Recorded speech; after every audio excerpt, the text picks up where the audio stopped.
पक्ष तोच, चिन्ह तेच, वेळ नवी, नवी वेळ लोकसभेचा दिशा भविष्य बदलणार का?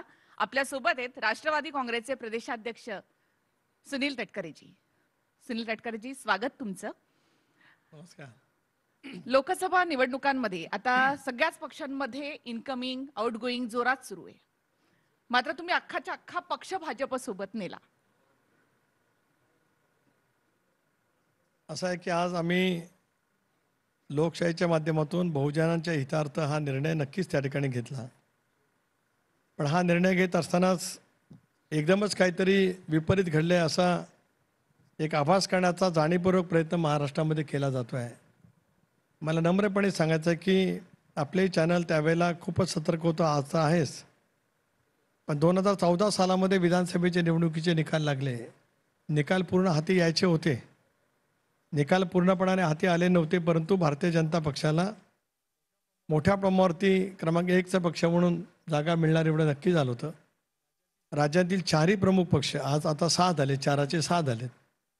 तर त्यावेळेचे चारही प्रमुख पक्ष स्वतंत्र निवडणूक लढलेले असल्यामुळे मी स्वतः प्रदेशाध्यक्ष म्हणून राष्ट्रीय सरचिटणीस प्रफुल्लभाई पटेल आम्ही दोघांनी पक्ष नेतृत्वाने सांगितल्याच्यामुळेच भारतीय जनता पक्षाला बाहेरून पाठिंबा दिला, जो बाहेरून पाठिंबा भारतीय जनता पक्षाने मागितला सुद्धा नव्हता. त्यामुळे भारतीय जनता पक्षाच्या सोबत सरकारमध्ये जाणं, राज्याच्या हिताच्या दृष्टिकोनातून सहभागी होणं, हा निर्णय एकदमच अलीकडच्या कालावधीमध्ये आदरणीय अजितदादांच्या नेतृत्वाखाली झाला असं नाही. तर त्याची सुरुवात 2014 सालापासून झाली. आता आपण जे म्हणालात की आम्ही सारा पक्ष घेऊन गेलो याचा आनंद आहेच. ज्या वेळेला एक वेगळी भूमिका घेऊन आम्ही ज्यावेळेला पक्षामध्ये उभे राहिलो त्यावेळेला असं म्हटलं गेलं होतं की टेक इट ग्रांटेड अजितदादांना, की दादा म्हणजे काही नाही.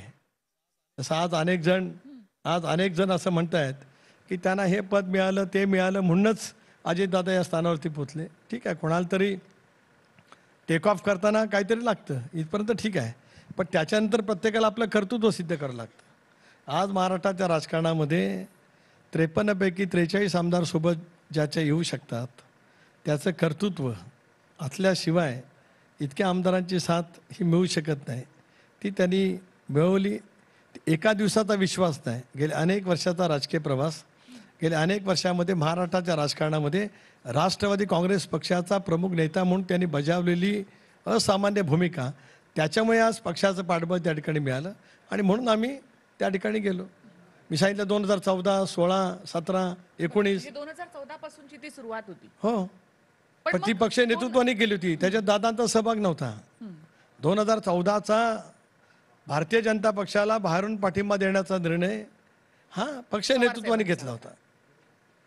नंतर तो निर्णय बदलला. नंतर काही घडलं त्याच्यामुळे, नाहीतर आम्ही त्या सरकारमध्येच कदाचित सहभागी होणार होतो. पण नंतर भारतीय जनता पक्षाने शिवसेनेजवळ युती केली.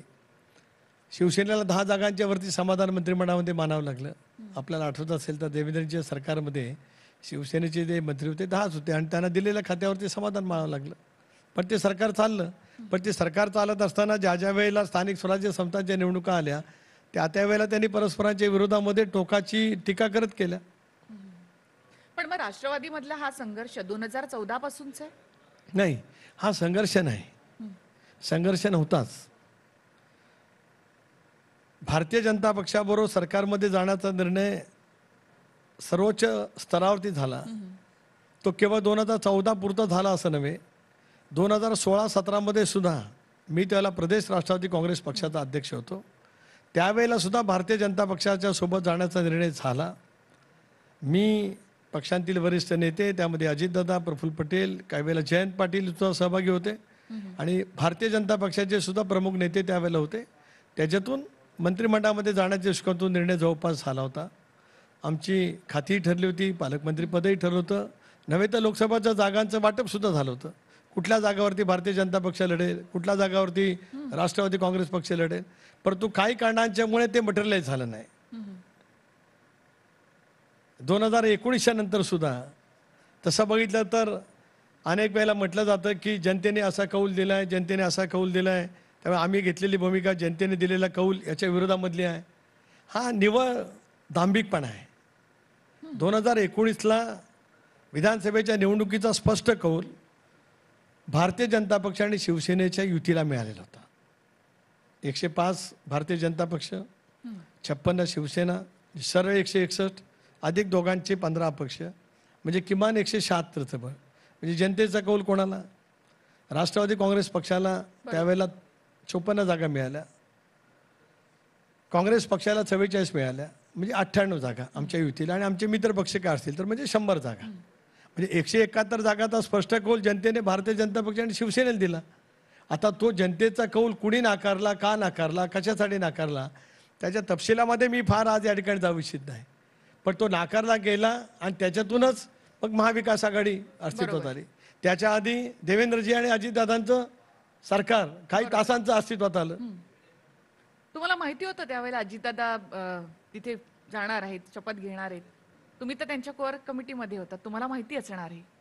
दादांच्या कोअर कमिटीमध्ये, दादांची कोअर कमिटी स्वतंत्र अशी नव्हती, पण त्यांच्या विश्वासातला एक सहकारी म्हणून माझी वाटचाल राष्ट्रवादी काँग्रेस पक्षामध्ये स्थापन झाल्यापासून झाली. एक बाब अशी आहे की ज्या कालावधीमध्ये भारतीय जनता पक्ष आणि शिवसेना सरकार आता एकत्रित स्थापन करणार नाही अशी स्थिती निर्माण झाली दिवाळीच्या आसपास आणि त्याच्यानंतर, त्यावेळेला मग वेगवेगळे पर्याय होते. भारतीय जनता पक्ष, राष्ट्रवादी थेट सरकार, किंवा जी महाविकास आघाडी स्थापन झाली. कारण मग शिवसेना, राष्ट्रवादी काँग्रेस आणि काँग्रेस यांची बेरीज असल्याशिवाय सत्तेमध्ये बरोबर सहभाग, सत्ताचा वर्तुळ पूर्ण झालं नसतं. पण 2 पर्याय समोर होते आणि आम्ही दोन्ही पर्याय चालू ठेवलेले होते. म्हणजे एकीकडे भाजपबरोबर चर्चा सुरू होती, दुसरीकडे महाविकास आघाडीच्या या 3 पक्षांबरोबर. येस, बरोबर. हो. पण ही चर्चा ही अजितदादांपुरताच होती की मग पवार साहेब स्वतः देखील होती यामध्ये? मी अधिक बोलणार नाही, पण ही चर्चा पक्ष नेतृत्वाच्या संमतीतूनच होती. अजितदादा तिथे गेले, हे पवार साहेबांनी त्यांना पाठवलं की अजितदादा स्वतः गेले होते? नाही, या बाबतीमध्ये मी नक्कीच सांगेन की ज्या घडामोडी त्या 15-20 दिवसामध्ये झाल्या, दिल्लीमध्ये ज्या बैठका झाल्या त्याच्यामध्ये सुद्धा मी उपस्थित होतो. मुंबईला चव्हाण सेंटरमध्ये सुद्धा बैठक झाली, ज्या वेळेला दिल्लीतून काँग्रेस पक्षाकडून अहमदभाई पटेल, मल्लिकार्जुन खरगे आणि मग पृथ्वीराजजी चव्हाण आदी नेते मंडळी त्या ठिकाणी उपस्थित होते. बाळासाहेब थोरात होते, स्वयं आदरणीय पवार साहेब होते, उद्धवजी ठाकरे होते, संजय राऊत होते, आदित्य ठाकरे होते, सुभाष देसाई होते. राष्ट्रवादी काँग्रेस पक्षाकडून पवारसाहेब होते, प्रफुल्ल पटेल, सुनील तटकरे, जयंत पाटील, अजितदादा, आम्ही सगळेजण होतो. त्या बैठकीचा नूर काही व्यवस्थित सरकारच्या दृष्टिकोनातून योग्य झाला नाही आणि त्याच्यानंतर खूप काही घडामोडी झाल्या आणि त्या घडामोडीतून सकाळची शपथ झाली. पण पहाटेच्या शपथविधीविषयी कायम गूढ राहिले. म्हणजे आम्ही जेव्हा देवेंद्र फडणवीसांना विचारलं, ते म्हणाले दादांना विचारा. दादा म्हणाले की मी यावर कधी बोलणार नाही. मला वाटतं उमेश सरांनी त्यांचा मुलाखत घेतली त्यावेळेला प्रत्येक वेळेला ते तसंच म्हणाले. तुम्ही हे सांगू शकता की अजितदादा स्वतः गेले होते की पवार साहेबांनी त्यांना पाठवलं? ती पहाटेची शपथ नव्हती, ती 8 वाजता होती. दादा म्हणतात पहाट सकाळी 5 वाजता होते. आता अजूनही पहाटेची शपथ बोलत बोलत दादांवरती अन्याय होते. सकाळी स्वच्छ लख्ख प्रकाशामध्ये 8 वाजता झाली ती शपथ. जसं त्या दोघांनी सांगितलं तसं मी या ठिकाणी सांगतो, काळाच्या ओघात त्याची उत्तरं मिळतील. म्हणजे अजूनही त्याचं काळ गूढ हेच त्याचं तसंच उत्तर राहणार. आहे. येस. म्हणजे हा एकूण संघर्ष तेव्हापासून सुरू झाला. मग त्यावेळेला दादा परत आली, दादा परत उपमुख्यमंत्री झाली. तेही पवार साहेबांनी सांगितल्यामुळे. पवार साहेब असं म्हणाले होते मध्यंतरीच्या काळामध्ये की हे आता शेवटचं, यापुढे अजितदादांनी असा काही निर्णय घ्यायचा नाही, या बोलीवरच त्यांना उपमुख्यमंत्री केलं होतं. नाही, कुटुंबामध्ये या संदर्भात काय चर्चा झाली मला माहीत नाही, पण राजकीय कार्यकर्ता म्हणून मी नक्की सांगेन, कारण अनेक जण हल्ली स्वतःला फार काय मोठं संबंधाच्या नावाखाली एक वक्तव्य करतात. त्याच्यामध्ये अजितदादांना उपमुख्यमंत्री केले, चूक झाली असं ते म्हणत आहेत. मी आज आपल्या मार्फत ठामपणाने सांगतोय की अजितदादांना मुख्यमंत्रीपद दिलं, मेहरबानी नव्हती. अजितदादा उपमुख्यमंत्री झाले नसते तर महाविकास आघाडीचं सरकार 8 दिवस सुद्धा टिकलं नसतं, असा स्पष्ट दावा आज आपल्या मार्फत या व्यासपीठावरती मी करतो आहे. कशावर? मी सांगतो, अधिकृत सांगतो. कारण शेवटी असं आहे की आमदारांच्या मनामध्ये अजितदादांनी घेतलेला निर्णय योग्यच होता. प्रत्येक आमदारांच्या मनामध्ये भावना होती की दादाने घेतलेला निर्णय आणि सरकार 3 पक्षाचं स्थापन करण्यापेक्षा 2 पक्षाचं सरकार देशामध्ये आज केंद्रामध्ये भारतीय जनता पक्ष पुन्हा एकदा सत्तेवरती आहे. नरेंद्र मोदी साहेबांच्या नेतृत्वाखाली देशामध्ये प्रगती होते आहे. राज्यामध्ये सुद्धा देवेंद्रजींनी 5 वर्षे योग्य काम केलं होतं. अशा वेळेला दादा आणि देवेंद्रजीचं सरकार हे महाराष्ट्रासाठी खूप चांगलं ठरलं असतं असं सगळ्या आमदारांच्या मनामध्ये नक्की होतं. त्या दिवशी सर्वोच्च न्यायालयाचा निकाल आला की हेड काउंट म्हणजे उभं राहून बरोबर. मतदान करायचं. हा कदाचित आला नसता तर कदाचित वेगळा निर्णय लागला असता किंवा दादांना उपमुख्यमंत्री केलं गेलं नसतं तर आमदारांच्या मनातला स्फोट केव्हाही. कारण नंतर आपल्यालाही माहिती आहे उमेशजी, तुम्ही दीर्घकाळ पत्रकारितेमध्ये आहात की विधिमंडळामध्ये अनेक असे क्षण येतात, विशेष करून मनी बिल आली का त्याच्यावरती मतदान होतं आणि मतदान हे गुप्त होत असतं. तो शेवटी अधिकार स्पीकरचा राहतो. त्यामुळे अशा अनेक घडामोडी घडू शकल्या असत्या. त्याच्यामुळे जे घडू शकतं आहे याचा पूर्णपणाने साकल्याने विचार करत पक्ष नेतृत्वाने अजितदादांची गरज आहे असं समजून त्यांना उपमुख्यमंत्री केलं. ही अजितदादांच्या वरती मेहरबानी कोणाची नव्हती, पक्षाच्या अस्तित्वासाठी केलेली ती भूमिका होती. तुम्ही म्हणता त्यावेळेला हेड काउंटमुळे ते सरकार बनू शकलं नाही. आज ज्या वेळेला तुम्ही सगळे अजितदादांबरोबर गेलात त्यावेळेला आता सगळे आमदार होते ते अजितदादांसोबत गेले होते राजभवनावर. त्यावेळेला तुम्ही त्यामध्ये नव्हतात. आज जेव्हा दादा पुन्हा एकदा भाजपसोबत गेले, वळसे पाटील, तुम्ही स्वतः, छगन भुजबळ यासारखे सगळे मोठे नेते सुद्धा आज दादांबरोबर गेले. त्यावेळेला दादा गेले, त्यावेळेला दादांबरोबर जावं असं नाही वाटलं होतं? आणि मग तुम्ही आत्ता मग नेमकं का गेलात? एक असं आहे की त्यावेळेला मी मोकळेपणाने या ठिकाणी सांगतो की पक्षामध्ये असे 2 प्रवाही होते की एक प्रवाहाला वाटत होतं की भारतीय जनता पक्षाबरोबर सरकार बनवलं तर ते स्थिर सरकार राहील, प्रगतीला जाऊ शकेल. आणि मग दुसरा पर्याय मी सांगितल्याप्रमाणे तोच जो महाविकास आघाडी, शिवसेना, काँग्रेस आणि राष्ट्रवादीने एकत्रितपणाने येणं हा दुसरा पर्याय होता. त्यावेळेला काय इतक्या त्या घडामोडी ज्या कालखंडामध्ये घडल्या त्यावेळेला इतक्या सगळ्या प्रमुखांना आम्हाला एकत्रितपणाने बसून चर्चा करता आली नव्हती. त्यामुळे त्यावेळेला ते तसं घडू शकलं नाही. पण नंतरच्या कालावधीमध्ये वेगवेगळ्या घटनांच्या वरती अशा वेगवेगळ्या चर्चा अनेक वेळेला त्या ठिकाणी होत गेल्या. किंबहुना मी हेही सांगेन, मी एकदा एका मुलाखतीमध्ये सांगितलं होतं की माननीय पंतप्रधानांच्या भेटीच्या नंतर ज्या भेटीला उद्धवजी मुख्यमंत्री म्हणून गेले होते, अजितदादा उपमुख्यमंत्री म्हणून गेले होते, काँग्रेसचे नेते अशोक चव्हाणसुद्धा गेले होते आणि त्याच्यानंतर उद्धवजींच्या मनामध्ये सरकार सोडावं आणि भाजपबरोबर सरकार स्थापन करावं असं दस्तूर खुद्द संजय राऊत यांनी मला सांगितलं. संजय राऊतांच्या आग्रहाखातर एकनाथराव शिंदे, मिलिंद नार्वेकर, अजितदादा पवार, सुनील तटकरे अशी बैठकी झाली. त्याच्यामध्ये सुद्धा त्याने ते मत त्या ठिकाणी व्यक्त केलं. त्याच्यात खूप चर्चा झाली पण त्या सर्व चर्चाचा तपशील मी सांगणार नाही. पण एवढंच सांगतो की त्यावेळेला ह्या घडामोडी शिवसेनेअंतर्गत सुरू झाल्या होत्या हे संजय राऊतांनीच आम्हाला सांगितलं होतं. एवढंच सांगतो. त्याच्यापेक्षा आता पुढचं आली पाळी तर त्यांना विचारा, त्यांच्यापैकी इतरांना विचारा. सांगितलं होतं राऊत स्वतः शिवसेनेमध्ये, मग शिवसेनेमधल्या या घडामोडी राऊतांनी सांगितल्या म्हणजे राऊतांना जायचं नव्हतं का? मी सांगितलं काय, आता मी तिथे फुल स्टॉप दिला आहे. मी सांगितलं तुम्हाला ही घडामोड होती, या क्षणापर्यंत बैठक झाली, त्याच्यातून हे असं होणार होतं एवढंच. बाकीचं मग अध्यारूत राहील. पुढच्या ह्याच्यामध्ये आपण बोलू. बरं, याच्यातून आता कारण या वाक्यातून खूप आता निघेल ना, कारण TV 9 हे असं सोपं नाही ना. आज मी जे बोललोय ते आता इतक्या वेगाने इतक्या जाईल की आता सगळा हे घेऊन प्रत्येकाच्या पुढे विचारलं जाईल, हे काय खरं आहे का खोटं आहे, काय सुनील तटकरे काय बोलते हे सगळं विचारलं जाईल. त्यामुळे संजय राऊत सुद्धा येणार आहेत, त्यांनाही विचारू. So this is enough for this time. So एकदा येऊ द्या त्यांना काय बोलू द्या. मग कुठं बैठक झाली तेही सांगेन, पुढाकार घेतला काही झालं तेही सांगेन. म्हणून एकदा होते त्यांची मुलाखत, मग मी बोलीन. आणि मग आणखीन तथाकथित आमच्याबद्दलचे जे काही बोलणारे आहेत त्यांना सुद्धा त्यांना बोललं की नाही मला माहीत नाही, पण त्यांना स्वतंत्रपणाने त्यांची मुलाखत घेऊन त्या संदर्भातली पण माहिती सांग.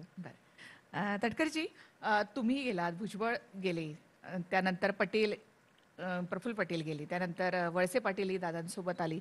हे सगळे तुम्ही सगळे जे लोक आहात ते शरद पवारांचे अगदी जवळचे लोक म्हणून मानले जातात, अगदी जवळचे निकटवर्ती असे मानले जातात. मग तुम्ही सगळे कसे काय गेलात दादांसोबत तिकडे, पवारांना सोडून कसे काय गेलात? नाही, एक असं आहे की हा पवार साहेब आणि दादा असा मुद्दा नाही आहे. पक्षातल्या बहुसंख्य सहकाऱ्यांना असं वाटत आलं की राज्यामध्ये आज आपण सरकारमध्ये सहभागी व्हावं.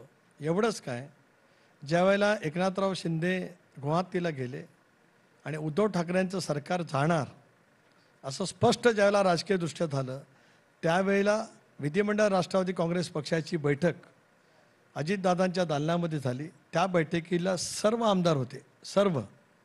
आज जे काही नाकाने कांदे सोलतायत ते सगळे होते आणि सर्वांनी एकमताने ठामपणाने ठरवलं की पवार साहेबांना पत्र लिहायचं आणि त्याच्यावरती सर्वांनी सह्या केल्या की कुठल्याही परिस्थितीमध्ये भाजप बरोबरच्या सरकारमध्ये आम्ही सामील व्हायचं.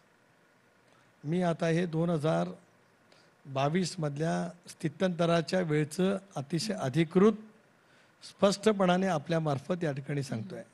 सर्वांच्या सह्या होत्या ते म्हणतात, बैठकीमध्ये. जयंत पाटील म्हणतात, रोहित पवार म्हणतात, आम्ही सह्या केल्या होत्या. मग ते कशासाठी होत्या? ते कशासाठी नाही, होत्या? त्यांचं असं म्हणणं आहे की तुम्ही त्यांना त्या संदर्भात काही सांगितलं नाही, त्यावेळेला ती फक्त चर्चा होती. नाही, आता इतकी फार मोठी राजकारणातली स्वतःला म्हणवणारी माणसं या राज्यात, देशात शाहू फुले आंबेडकरांच्या विचाराशिवाय माझ्याशिवाय कोण जन्मालाच आलं नाही असं म्हणणारी माणसं, करेक्ट कार्यक्रम करणारी माणसं त्या बैठकीत काय न चर्चा झाली असताना सह्या करतात, याच्यावर तुम्ही तरी विश्वास ठेवू शकाल काय? पत्र जे लिहिले त्या पत्रामध्ये भारतीय जनता पक्षाबरोबर सहभागी व्हावं असं ज्या पत्राचा आशय आहे ते काही चर्चा न करता सह्या झाला असं जर काही म्हणत असतील. त्या पत्रावर तसं लिहिलेलं आहे पत्रामध्ये की भारतीय जनता पक्षासोबत जावं. हो, अधिकृत सांगतो. हो, सरकारमध्ये स्थापन होणं ही आता पक्षाच्या दृष्टीकोनातून महत्त्वाची बाब आहे आणि सरकारमध्ये स्थापन होण्यासाठी, सहभागी होण्यासाठी पक्ष नेतृत्वाने अनुमती द्यावी असं पत्राचा आशय आहे. Mean and substance I told you. आणि मग जर काय ते असं जर काय सांगत असतील की अशी चर्चा झालीच नाही किंवा तसं सांगितलंच नाही, मग चर्चेची सुरुवात कोणी केली, त्या चर्चेमध्ये कोण काय बोललं, हे आज मी गुलदस्त्यात ठेवतो. पण एकदा त्यांनी सांगू द्या, मी सांगेन की त्याच्यातलं कोण काय केव्हा काय काय कोणी कोणी वाक्य वापरले ते. पण एकदा तुमचं जाणं हे संजय राऊतांमुळे पोस्टपोन झालं होतं, बरोबर? कुठे जाणं? भाजपसोबत जाणं. दादा भाजपसोबत जाणार अशा भरपूर चर्चा होत्या. नाही, संजय राऊतांचं काय संबंध? संजय राऊत आले, म्हणाले की पवार साहेबांनी सांगितलं ज्याला जायचंय त्याने जावं, मी काही तुमच्या सोबत येणार नाही. पण संजय राऊत कोण? आम्ही कुठे जायचं ठरवणार आहे? त्यांच्या पक्षात नाही, त्यांचं कोण ऐकत? माझं ऐकण्याचं, आमच्या पक्षाचं त्याने ऐकण्याचं काय संबंध? काय संबंध नाही ना. संजय राऊतांच्याबद्दल मला आदर आहे, कारण ते माझ्या जिल्ह्यातील आहेत. ते एक प्रथितयश संपादक आहेत. त्यांचं लिखाण गेले अनेक वर्ष महाराष्ट्रात, पण अलीकडे रोज सकाळ संध्याकाळ ते आहेत, त्यामुळे अलीकडे त्यांच्या बाबतीतलं ते तसंच मत लोकांचं राहिलं असेल असं काय मला माहीत नाही. मला जाणवत त्याने मी फारसं समजूनही घेत नाही. पण त्यांच्या बोलण्यामुळे आमचं जाणं थांबलं म्हणजे फारच झालं मोठं. त्यांना त्यांची नाही माणसं थांबवता आली तर आमचा काय संबंध आला? सांगा ना, शिवसेनेमधले जाणाऱ्यापैकी कोणाला एकाला जरी संजय राऊतांनी थांबवलं असं कुठेतरी त्यावेळेला माझ्या ऐकिवात नाही, माझ्या स्मरणात नाही आणि माझ्या ज्ञानात नाही. पण त्यांनी पवार साहेबांचं म्हटलं होतं की त्या बैठकीत तशी चर्चा झाली होती, पवार साहेब म्हणाले की तुम्हाला जायचं तर तुम्ही जा, पण आमच्या मी येणार बैठकीत नाही. संजय राऊत कुठे होते? पवार साहेबांनी सांगितलं असेल. माहित नाही मला. सिल्वर ओकला गेले होते आणि सिल्वर ओकच्या बाहेरचा बाईट आहे संजय राऊतांचा. असेल. शेवटी अनेक वेळेला संजय राऊत त्यांच्या स्टाईलने बोलत असतात. आमच्या पक्षांतर्गत काय चर्चा झाली ते की आमचे स्पोक्समन आहेत का? तर आमच्या पण पक्षाची मग चर्चा पवार झाली साहेब असं बोलले नव्हते की मला माहित नाही ना. तुम्हाला जायचं ते जा किंवा मी येणार नाही असं? मी असं आज काही याच्यावरती चर्चा काय झाली भाष्य होती? करणार नाही. पण मी एवढं सांगितलं की 14 सालापासून ते 19 पर्यंत किंवा 22 मध्ये या सगळ्या घडामोडी भारतीय जनता पक्षाबरोबर जात असताना आम्ही ज्या ज्या भूमिका मांडल्या किंवा ज्या ज्या वेळेला सुरुवातीला विषय आला तो नेतृत्वाकडून आला, याच्यात संदेह असण्याचं काही कारण नाही. तुम्ही म्हणता विकासासाठी आम्ही गेलो, पवार साहेब असं म्हणतात की ईडी सीबीआयच्या भीतीमुळे गेले. असं आहे की आदरणीय पवार साहेबांना त्यांचं मत ते केव्हाही व्यक्त करण्याचा करू शकतात. गेले 6 दशके ते महाराष्ट्राच्या राजकारणामध्ये आहेत. आमच्या प्रत्येकाच्या राजकीय जीवनामध्ये सुद्धा त्यांचा वरदहस्त आम्हाला मिळाला त्या ठिकाणी. त्यामुळे त्यांच्या कुठल्याही व्यक्त केलेल्या मतांच्या वरती मी काही भाष्य करणार नाही. तुम्ही म्हणता राष्ट्रवादीमध्ये संघर्ष नव्हता, पण आता जे दिसतं ते दादा आणि ताईंमधला संघर्ष, म्हणजे जी काही टोकाची टीका, म्हणजे एक फक्त टीका मी तुम्हाला सांगते की सुनेत्रा पवार प्रचार करतायत, तिथे सुप्रियाताई सभेमध्ये असं म्हणाल्या की बायकोचा प्रचार नवरा करतो म्हणजे मग पर्स घेऊन तुम्हाला कॅन्टीनमध्ये बसायचंय का? ही अगदीच टोकाची टीका झाली. बरं झालं आपणच हा मुद्दा या ठिकाणी काढलात. गेले अनेक वर्ष किंवा गेले काही दिवस, प्रामुख्याने 6-7 महिने आम्ही निर्णय घेतल्यापासून सुसंस्कृत महाराष्ट्राचे आम्ही आहोत, चव्हाण साहेबांचे वारसाचे विचारधारे आम्ही आहोत, वैचारिक लढा आम्ही त्या ठिकाणी उभं करतो आहोत, अशी सतत वक्तव्य तुम्ही आता ज्यांनी टीका टिप्पणी केली त्यांच्याबद्दलचं सांगितलं. मला हे आश्चर्य वाटलं, दुःखही झालं, वेदनाही झाल्या की एका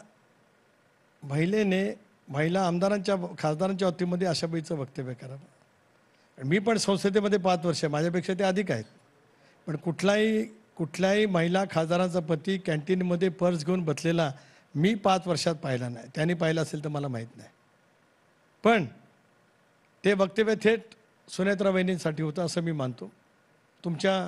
मला प्रश्न विचारण्यामध्ये सुद्धा तेच अभिप्रेत आहे. बरोबर आहे ना मी म्हणतो ते, की ते वक्तव्य वहिनींच्यासाठी लागू होतं. बरोबर. मला नम्रपणे हेच सांगायचं आहे की दादा भाषण करायला जे गेले, तो दौंडला शेतकऱ्यांचा मेळा होता, पण दादा गेली 35 वर्ष भाषण करत आहेत, सगळ्यांच्या लोकसभेच्या निवडणुकीमध्ये भाषण करत आहेत. ज्यांनी वक्तव्य केलं त्यांना निवडून आणण्यासाठी 3 वेळा सुद्धा दादानी लोकसभा बारामती मतदारसंघ पिंजून काढला आहे. का विसरावं मला कळू शकत नाही. नैराश्य येऊ शकतं, पण ते नैराश्य इतक्या पराकुटीच्या वक्तव्यापर्यंत पोचेल असं कधी मला वाटलं नाही. हे दुःख आहे. मग चव्हाण साहेबांच्या विचाराचे वारसदार, वैचारिक आमची लढाई आहे, हा बोलण्याचा अधिकारच गमावला ना. का अधिकार शिल्लक राहिला? आणि सुनेत्रा वहिनींचं काम सुद्धा सामाजिक काम फार मोठं आहे. बारामती टेक्स्टाईल असेल, बारामती क्लब असेल, अनेक शैक्षणिक संस्था असतील, विद्याप्रतिष्ठान असेल, या साऱ्या गोष्टीमध्ये सुनेत्रा वहिनींचं काम मोठं आहे. आणि त्याही भाषण करतात असं नाही. आणि त्या काय पर्स घेऊन कुठल्या कार्यक्रमाला गेलेत मी नाही कधी पाहिलं. आयपॅड लागतो त्यांनाही कळेल.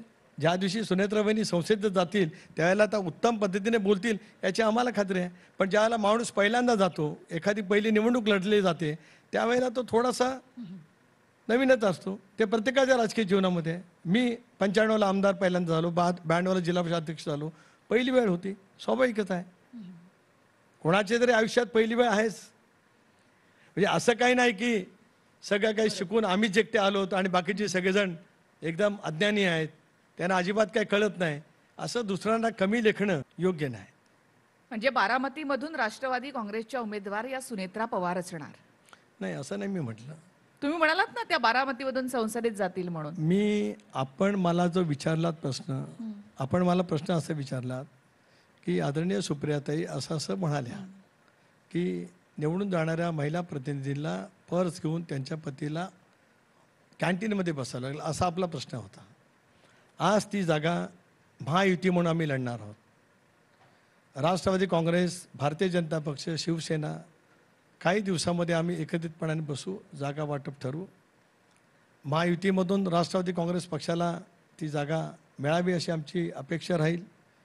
चर्चा होतील त्यावेळेला इतर जागांच्या वतीमध्ये चर्चा होतील. अजून आमची काही तशी चर्चा झाली नाही. आणि मग राष्ट्रवादी काँग्रेस पक्षाने ती जागा लढवायची ठरवली तर मी आज अधिकृत सांगतो की सुनेत्रा वहिनी उमेदवार असतील. चला, ब्रेकिंग न्यूज आहे. महायुतीने राष्ट्रवादी काँग्रेस पक्षाला ती जागा लढण्याचा निर्णय झाल्यावर, मी पुन्हा एकदा सांगतो, तो झाल्यावर, आता नाही, ती जागा राष्ट्रवादी काँग्रेस पक्षाच्या वाटेला आली तर जरूर सुनेत्रा वहिनी या राष्ट्रवादी काँग्रेस पक्षाचे उमेदवार असतील. पण मी सांगितलं पुन्हा त्याच्यात पण आहे, जागा वाटपाच्या बाबतीमध्ये अजून चर्चा नाही. पण आपणच विचारतात कारण रणधुमाळी सुरू आहे. बरोबर. आज महाराष्ट्रातल्या कुठल्याही लोकसभा मतदारसंघावरती आपल्यापैकी कोणी 47 लोकसभा मतदारसंघ बाजूला ठेवलेत आणि आपल्या साऱ्यांचं लक्ष बारामतीवरती आहे. म्हणून तो मुद्दा त्या ठिकाणी आला. गडकरीजी फक्त आमचंच नाहीतर मग नाही. आपण असं म्हणाल की भारतीय जनता पक्ष शिवसेनेला विचारात न घेता प्रदेशाध्यक्षांनी सुनेत्रा पवारांची उमेदवारी जाहीर केली, असं माझ्यावरती कल्पोकल्पित कोणाचं काही, कारण आज आमचे मित्र एवढे आहेत, ते मी काय बोलते ते पाहण्यासाठी असं लावून बसलेले आहेत. म्हणजे आमच्या महायुतीतले नाही कोणी, त्यांना स्वच्छ माहिती आहे महायुती आज मनाने एकत्रितपणाने आलेली आहे. आमच्यात बिलकुल संभ्रम नाही. पण आमचे हितचिंतक खूप आहेत. ते हितचिंतक दुर्बीण लावून बसलेले आहेत की कुठं वाक्य चुकतंय आणि त्या वाक्याचा आधार घेऊन आमच्यामध्ये काय गैरसमज निर्माण होईल का, असा प्रयत्न करणारे काही महाभाग आहेत. त्यांची नावं आपल्यालाही माहिती आहेत. मी काय नावं कोण घेऊन त्यांना काय फार मोठं करू इच्छित नाही. पण एक बाब नक्की आहे की आम्ही अतिशय योग्य पद्धतीने जागा वाटप करू आणि त्या निर्णयास्पद. बारामतीमध्ये सुनेत्रा पवार आणि सुप्रिया सुळे अशी मग लढत होणार, म्हणजे नणन भाऊजाई अशी लढत होणार बारामतीत. आता मी जर सांगितलं तर म्हणूया आपण, असं चालेल. महायुतीने ठरवलं तर तशी होईल. म्हणजे सुप्रियाताईंच्या विरोधामध्ये उमेदवार देणार आणि तेही निर्विवादपणाने. कर्जतला ज्या वेळेला आमचं शिबिर झालं, त्या शिबिरामध्ये दादांनी स्वच्छ शब्दामध्ये सांगितलं, राष्ट्रीय अध्यक्ष या नात्याने, अर्थात निवडणूक आयोगाचं शिक्कामोर्तब त्याच्यानंतर झालं की आपल्याला या ठिकाणी उमेदवार उभे करायचेच आहेत. आपण अधिकृतपणाने त्या निवडणुकीला सामोरं जाणार आहोत. आणि पूर्ण ताकदीने तुम्ही निवडून आणणार. या वेळेला पूर्ण ताकदीने निवडणुकीमध्ये आम्ही उतरणार. महायुतीचे 45+ खासदार महाराष्ट्रामध्ये निवडून आणायचेच असा निर्धार माननीय मुख्यमंत्री एकनाथराव शिंदे, उपमुख्यमंत्री देवेंद्र फडणवीस, उपमुख्यमंत्री अजितदादा पवार आणि तिन्ही पक्षाचे राज्यातील सगळे प्रमुख नेते आम्ही अतिशय आत्मविश्वासाने या निवडणुकीला सामोरं जाण्याच्या दृष्टिकोनातून पूर्ण तयारी केलेली आहे. स्वतः पवार साहेब तिथे बारामतीत सुप्रिया सुळेंसाठी मैदानात उतरलीत. महासंघर्ष दादा विरुद्ध पवार साहेब असाही होईल. प्रत्येकजण आपापल्या परीने त्याच्या संदर्भातले वेगवेगळे संदर्भ बोलू शकतो, जसं आपण म्हणालात तसं. तर शेवटी कारण त्या तिकडच्या लढतीला वेगवेगळ्या पैचं स्वरूप देण्याचा प्रयत्न होऊ शकतो. आता TV9 एक महत्त्वाचं आपली चॅनल आहे. इथून अनेक वेळेला केलेलं निरीक्षण, परीक्षण, तपासणी इतकी योग्य ठरत असते. त्यामुळे त्या TV9नी व्यक्त केलेल्या या आता मतांच्या बद्दल मी काय फारसं बोलू इच्छित नाही. तटकरेजी, दादा आणि ताईंमधला संघर्ष आम्हाला आता दिसतो, मात्र तुम्हाला तो आधीच दिसत होता? नाही, काही गोष्टी न बोललेल्या बऱ्या. हे थोडं थेट विचारते. म्हणजे दादांनी मुख्यमंत्री व्हावं, माझा भाऊ मुख्यमंत्री व्हावा असं सुप्रिया सुळे म्हणाल्या होत्या. त्यानंतर त्यांचा वारंवार अजितदादांशी संवाद किंवा ही, मग हा सगळा दिखावा होता? नाही, मी या बाबतीमध्ये अधिक काय बोलू इच्छित नाही. कारण आता रणसंग्राम, लोकसभेचा महासंग्राम हा जवळ असल्यामुळे कुठल्याही बाबतीमध्ये फारसा अधिक काय न बोलणं योग्य राहील. दादांसोबत तुम्ही भाजप बरोबर गेलात, म्हणजे महायुतीमध्ये सहभागी झालात. त्यानंतर पवार साहेबांवर खूप टोकाची टीका झाली. म्हणजे पटेलांनी केली, भुजबळांनी केली, खूप टोकाची टीका त्यामध्ये झाली होती. पवार साहेबांना अक्षरशः हुकुमशहा असं म्हटलं. मग राष्ट्रवादीमध्ये खरंच हुकुमशाही होती? नाही, आपण सांगताय तशी टीका टोकाची कोणीच कधी प्रफुल्ल पटेल, प्रफुल्लभाई असतील, भुजबळ साहेब असतील, त्यांनी केलेली नाही. पण त्यांनी थेटपणे म्हटलं नाही ना नाही नाही नाही की त्यांनी आता हुकुमशाही होती. नाही नाही नाही नाही असं त्या दोघांच्या जाहीर भाषणामध्ये कुठेही कधी आलं नाही. पहिल्याच सभेमध्ये नाही, पहिल्या सभेमध्ये असं वक्तव्य नाही, बिलकुल नाही. लोकशाहीच्या माध्यमातून आम्ही हा निर्णय घेतला, आपलं सर्वांचं पाठबळ मिळावं आणि या निर्णयाच्या पाठीमागची कारणमीमांसा सर्वांनी सांगितली. आपण सांगताय हा शब्दप्रयोग, आमचे बरेचसे जे काही हितचिंतक आहेत, निवडणूक आयोगापुढे किंवा सर्वोच्च न्यायालयामध्ये युक्तिवाद होत असताना, वकील बाजू मांडत असताना, आपापल्या परीने बाजू मांडत असतात. त्याच्यामधला हा शब्दप्रयोग नव्हता. इंग्रजी व्हर्जन किंवा इंग्रजी अर्थ आणि मराठी अर्थ वेगवेगळा लागू शकत असतो. सहानुभूती मिळवण्यासाठी, आम्हाला टीकेचं लक्ष करण्यासाठी तुम्ही म्हणताय तो शब्दप्रयोग काही जाणीवपूर्वक प्रवृत्तीने त्या ठिकाणी मुद्दामून आणला, असं मला नम्रपणे या ठिकाणी सांगायचं आहे. प्रफुल्लभाई किंवा छगन भुजबळ साहेबांनी टोकाची टीका पवार साहेबांच्या वरती कधी केली नाही. पण ते दोघेही त्यांचे दीर्घकाळचे सहकारी आहेत. माझ्यापेक्षा खूप जवळचे दीर्घकाळचे सहकारी आहेत. दादांपेक्षा सुद्धा ते दीर्घकाळचे सहकारी आहेत. त्यामुळे ते त्यांच्या भावना त्यांच्या पद्धतीने व्यक्त करू शकतात. पण त्यांनी टोकाची भूमिका व्यक्त केली या मताशी मी सहमत नाही. भाजपसोबत जाणं ही मजबुरी होती, नाईलाज होता दादांचा, की स्वतःहून दादा सत्तेमध्ये सहभागी व्हावेत म्हणून गेली? कारण ऑलरेडी दोन पक्ष आहेत, म्हणजे शिंदे सोबत आहेतच, दोन उपमुख्यमंत्री. महाराष्ट्राच्या हितासाठी, बहुजनांच्या हितासाठी सत्तेमध्ये जावं हा राष्ट्रवादी काँग्रेस पक्षामध्ये मोठ्या प्रमाणावरती प्रवाह होता. मी आपल्याला सांगितलं 2014 तर आम्हीच त्यांना बाहेरून पाठिंबा दिला. 2016 तर सत्तेमधल्या सहभागातली जी काही चर्चा सूत्र ठरवायची असतील ती सगळी ठरून झाली. पण दुर्दैवाने ते मटेरियलाइज झालं नाही. 19ला सुद्धा शिवसेना भारतीय जनता पक्षाचं सरकार येत नाही म्हटल्यावर दोन्ही बाजूच्या चर्चा आमच्या पक्षाच्या माध्यमातून सुरू राहिल्या. त्याच्यामुळे दादांचा जाण्याचा आताचा निर्णय हा आत्ताच घेतलेला निर्णय नसून दीर्घकाळच्या पक्षांतर्गत चाललेल्या प्रक्रियेमधून, दीर्घकाळच्या चर्चेमधून तो निर्णय त्या ठिकाणी आहे. फडणवीस असं म्हणतात की शिंदेबरोबरची युती ही नॅचरल अलायन्स आहे, मात्र राष्ट्रवादी बरोबरची म्हणजे दादांबरोबरची आमची युती ही राजकीय युती आहे. स्वाभाविकच आहे. एक बाब असे आहे की देवेंद्रजी म्हणाल त्याप्रमाणे की शिवसेना आणि भारतीय जनता पक्ष स्वर्गीय बाळासाहेब ठाकरे, प्रमोदजी महाजन, गोपीनाथराव मुंडे या साऱ्यांनी त्या कालावधीपासून ती युती त्या ठिकाणी केली. त्यामुळे भारतीय जनता पक्ष आणि शिवसेना गेले 25 वर्ष महाराष्ट्राच्या राजकारणामध्ये युतीच्या माध्यमातून लढत आहेत. न केवळ लोकसभा, विधानसभा तर स्थानिक स्वराज्यावरच्या सुद्धा अनेक निवडणुका त्यांनी एकत्रित लढवली. स्वाभाविक आहे त्यांनी जे आमच्याजवळ म्हटलं की ते आमच्याजवळची युती स्ट्रॅटेजिक आहे, त्यांच्याजवळती इमोशनल आहे. कारण त्यांचे इमोशन्स अगोदरपासून जुळलेले होते. तर त्याच्यामुळे काय फारसं वावगं नाही. त्यांनी वस्तुस्थिती सांगितली. आणि मला असं वाटतं की राजकारणामध्ये वस्तुस्थिती मोकळेपणाने मांडणं एक महत्त्वाचं आहे. मला असं वाटतं की देवेंद्रजींनी अतिशय उत्तम शब्दामध्ये ती वस्तुस्थिती मांडली. या सगळ्यामध्ये दादांना मुख्यमंत्री पदाचा शब्द देण्यात आला होता, कारण जेव्हा दादा उपमुख्यमंत्री झाले त्यानंतर दादांच्या मुख्यमंत्री पदाचे पोस्टर लागले होते. ती कार्यकर्त्यांच्या मनातली भावना आहे. पण मुख्यमंत्री पदाच्या बाबतीमध्ये आमची कधीही चर्चा झालेली नाही. पण नेतेही म्हणत होते की दादांनी मुख्यमंत्री व्हायला हवं होतं. मी सांगितलं ना, प्रत्येक राजकीय पक्षामध्ये आपला नेता मुख्यमंत्री व्हावा. आता आज सरकार आहे. अनेक वेळेला भारतीय जनता पक्षाच्या नेत्यांना सुद्धा वाटतं की देवेंद्रजी मुख्यमंत्री व्हावेत. राष्ट्रवादी काँग्रेस पक्षाच्या नेत्यांना वाटतं की दादा मुख्यमंत्री व्हावेत. आज जे सत्तेपासून शेकडो कोस दूर आहेत आणि अजून 15 वर्ष ज्यांना सत्ता मिळणार नाही त्याच्यात गुडघ्याला बातमी बांधून बसणारे सुद्धा 10-20 लोक त्या ठिकाणी मुख्यमंत्री होणार म्हणून त्यांची नावं चर्चेत आहेत. त्यामुळे इथे चर्चा झाली तर फारसं वागो काय. पण शब्द दिलेला नाहीये, अशी चर्चा नाही. मुख्यमंत्री पदाचा अशी असा चर्चा काहीच शब्द दिलेला नाहीये. अजितदादा आता बाहेर पडलेत, म्हणजे राष्ट्रवादी तुमचीच आहे, त्यांचा आता गट वेगळा झालेला आहे.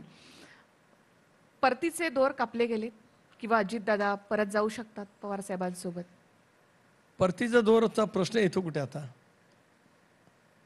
निवडणूक आयोगाने आम्ही घेतलेल्या निर्णयावरती पूर्णपणाचं शिक्कामोर्तब केलं आहे. ते राष्ट्रवादी काँग्रेस पक्ष घड्याळाच्या चिन्हासहित राष्ट्रीय अध्यक्ष असलेल्या अजितदादांच्या नेतृत्वाखाली कार्यरत आहे. त्यामुळे परतीचा दोर इतरांच्यासाठी आहे, परतीचा प्रवास इतरांसाठी आहे. आणि मला वाटतं की पुढच्या काही कालावधीमध्ये अनेक परतीचे प्रवास झालेले पाहायला मिळतील आमच्यासोबत. हे हे कोणाच्या संदर्भात म्हणताय तुम्ही? म्हणजे तुमच्याकडे तुम्ही एक मंत्रीपद खाली ठेवलेलं होतं, ते नेमकं कोणासाठी होतं? ते काही गोष्टी गुपित राहिलेल्या बऱ्या सर्वांना माहिती आहे. पण ते असं उघड गुपित राहिलेले काही बरी असतात. तर त्याच्यामुळे मी आपल्याला सांगितलं आमचा परतीचा दोर हा प्रश्न विशेष संपला, निकालात निघाला. आम्ही आमच्या घेतलेल्या भूमिकेपासून मागे नाही. भारतीय जनता पक्षाबरोबरती NDAमध्ये सहभागी होण्याचा निर्णय घेतला आहे, सुरू राहणार. त्यामुळे आता परतीचा प्रवास ज्यांना कोणाला करायचा असेल त्यांच्यासाठी स्वागतासाठी आम्ही तयार आहोत. त्यांनी तुमच्या सोबत यावं असं तुम्हाला वाटतं? मी एका वाक्यात मगाशी भावना व्यक्त केल्या. मला असं वाटतं की अनेक जण परतीच्या मार्गावरती असतील. म्हणजे अजून अनेक जण परतीच्या मार्गावर आहेत. पवार आहेत की पाटील आहेत? तेही तसंच राहू द्या. दादा मध्यंतरी खूप इमोशनल झाली भाषण करताना. दादा असं म्हणाले की जर मी तुमच्या पोटी जन्माला आलो असतो तर परिस्थिती वेगळी असती. खरंच? साहेब, दादांनी त्यांच्या मनातल्या भावना व्यक्त केल्या आणि शेवटी ते एका कुटुंबातील आहेत. त्यांचं दीर्घकाळचं आयुष्यच एका परिवारामध्ये झालेलं आहे. त्यामुळे एक असं आहे की दादांची प्रतिमा महाराष्ट्राच्या राजकारणात जी केली की एक कठोर किंवा बोलण्यासाठी स्पष्ट वक्ता, कठोर प्रशासक आहेत, स्पष्ट वक्ता आहेत, पण मनाने खूप संवेदनाशील आहेत. He is too much emotional what I observe. मी गेले 32 वर्ष दादांच्या सोबत आहे. म्हणजे 92 साली मी जिल्हा परिषद अध्यक्ष होतो आणि दादा सुधाकरराव नाईक साहेबांच्या मंत्रिमंडळामध्ये राज्यमंत्री होते. त्यावेळेला त्यांचानी माझा परिचय झाला. त्यावेळेपासून मला असं जाणवलं की ही इज मोर इमोशनल. त्यामुळे काही वेळेला त्यांच्यातल्या इमोशन ज्या वेळेला येतात त्यावेळेला ते तसं बोलू शकतात. तटकरे साहेब, मला एक तुमच्याकडनं एक किस्सा हवाय.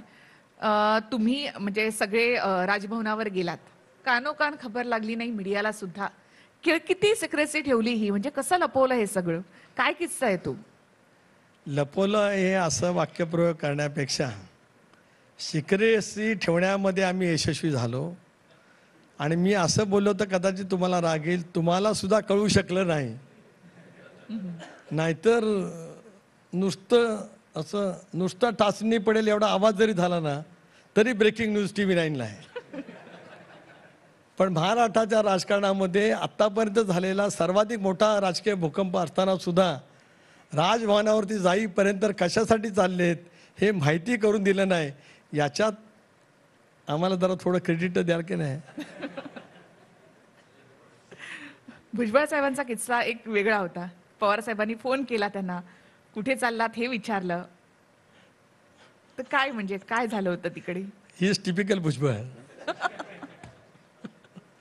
म्हणून छगन भुजबळ. बरोबर.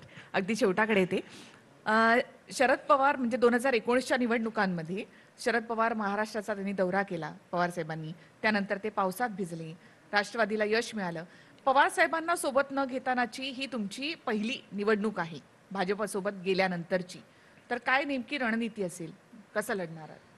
या निवडणुकीला पूर्ण क्षमतेने पूर्व तयारी करून आम्ही आता सामोरे जाणार आहोत. घड्याळ तेच वेळ नवी, नवीन ब्रीदवाक्य घेत अजितदादांच्या अनेक वर्षाच्या प्रखर मेहनतीतून महाराष्ट्रातल्या तरुणांच्या, शेतकऱ्यांच्या, समस्त महिला भगिनींच्या मध्ये त्यांच्याबद्दलचा जो आत्मविश्वास निर्माण झाला आहे की महाराष्ट्राला न्याय देणारं नवीन पर्व, अजित पर्व सुरू होऊ शकतं आहे, असा जो विश्वास तयार झाला आहे ते सार्थकी ठरवण्यासाठी राष्ट्रवादी काँग्रेस पक्षाचं कार्यकर्ता राज्यपातळीवरचा, देशपातळीपासून बूथ लेवलचा सज्ज झालेला आहे. अशा वेळेला महायुती, शिवसेना, भारतीय जनता पक्ष यांच्याजवळ योग्य पैकीचा समन्वय करत दादांच्या नेतृत्वाखालची पहिली निवडणूक लढत असताना स्ट्रायकिंग रेट 100% ठेवून या निवडणुकीला आम्ही सामोरं जाणार आहोत. म्हणजे आता राष्ट्रवादी काँग्रेसमध्ये अजित पर्व सुरू झालंय. हो. किती घड्याळ तेच वेळ नवी.